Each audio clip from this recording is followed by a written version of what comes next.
Il est passé par la fenêtre, mais a mis le pied dans de la colle forte. Impossible de sortir ses deux pieds, il a donc dû avancer en utilisant 2 roulettes. Mais cela demande tout de même une certaine technique.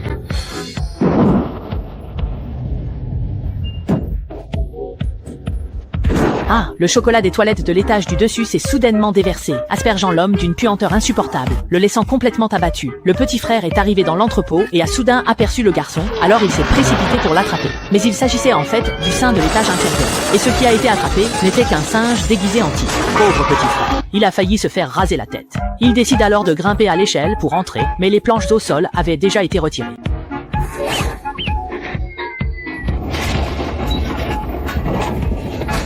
Il a été directement envoyé au sous-sol. L'agente secrète, pour éviter le piège, s'est appuyée sur la rambarde. Mais celle-ci avait aussi été trafiquée.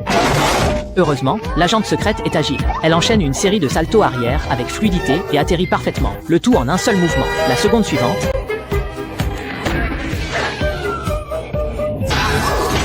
Le chef remarque quelque chose d'anormal et sort pour vérifier. Mais soudainement...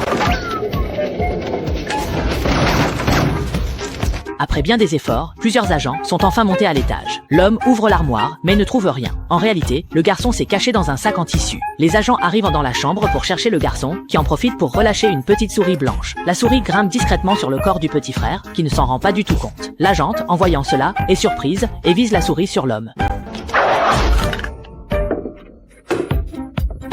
Le garçon, ayant accompli sa mission, s'échappe en utilisant un monte-charge. Les agents se précipitent à sa poursuite et, apercevant un immense lit à ressorts en bas, sautent directement.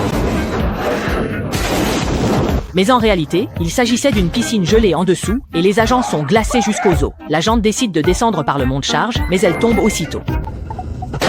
De l'autre côté, le chef finit par retrouver le garçon, mais celui-ci sort un pistolet et effraie le chef qui s'enfuit aussitôt. En réalité, ce n'était qu'un pistolet jouet. À la fin de l'histoire, la police arrive enfin. Tous les agents sont arrêtés et le garçon reçoit une belle récompense, devenant ainsi un petit héros qui protège sa patrie. Ce garçon a même transformé sa maison en piscine, ce qui a failli faire tourner de l'œil ses parents à leur retour. En fait, ce matin-là, 2 voleurs sont soudainement entrés chez lui, mais le garçon s'était déjà embusqué dans la salle de bain, prêt à les piéger. À peine les voleurs sont-ils entrés que de la mousse s'est répandue partout. En peu de temps, l'eau s'est accumulée de plus en plus dans la pièce, tandis que le garçon avait déjà quitté la chambre depuis longtemps.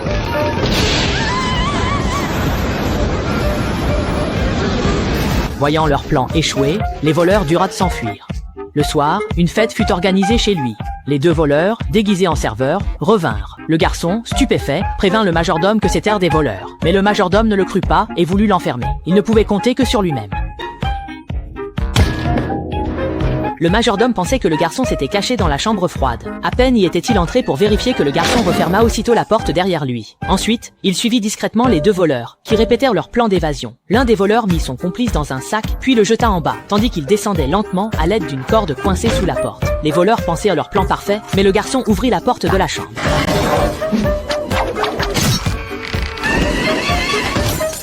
Ah, regardez, voilà 2 véritables idiots, complètement stupides et absolument ridicules. Ainsi, les 2 voleurs maladroits tombèrent lourdement au sol. À peine entrés, ils furent assommés par une poêle à frire.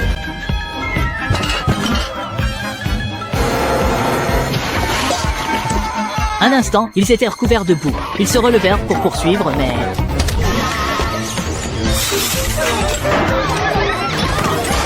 Les invités paniquèrent. Le majordome gelé fut sauvé. Les voleurs se demandaient d'où venait cette délicieuse odeur de viande rôtie, ignorant que c'était leurs propres fesses qui grillaient. Le garçon attacha une corde à la casserole en fer, puis la suspendit. Puis, il accrocha une chaîne au moteur de l'ascenseur. 2 voleurs étaient entrés, et c'était déjà la 3e fois qu'ils visitaient. Cette fois, ils entrèrent directement, car la nounou était complice des voleurs. Le garçon se cacha dans l'ascenseur. Quand les voleurs remarquèrent l'anomalie et vinrent, le garçon descendit l'ascenseur. Le complice tira violemment, puis il appuya sur le mauvais bouton. Le voleur venait tout juste d'échapper au danger, sans se douter que le garçon l'attendait déjà en embuscade à côté.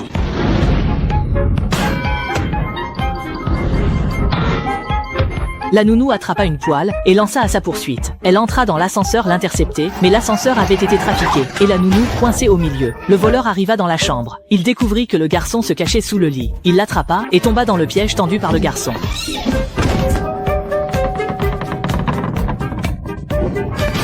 Le voleur maladroit courut dehors et vit un drone télécommandé foncer droit sur lui, manquant de peu de le priver de sa descendance.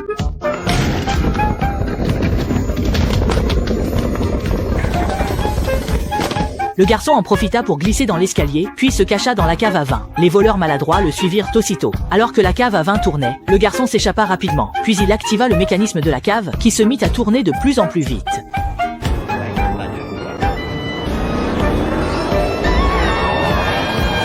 Finalement, ils se retrouvèrent projetés sur le lustre, mais celui-ci ne put supporter leur poids. L'homme tomba lourdement au sol, et alors qu'il se relevait péniblement, la seconde suivante,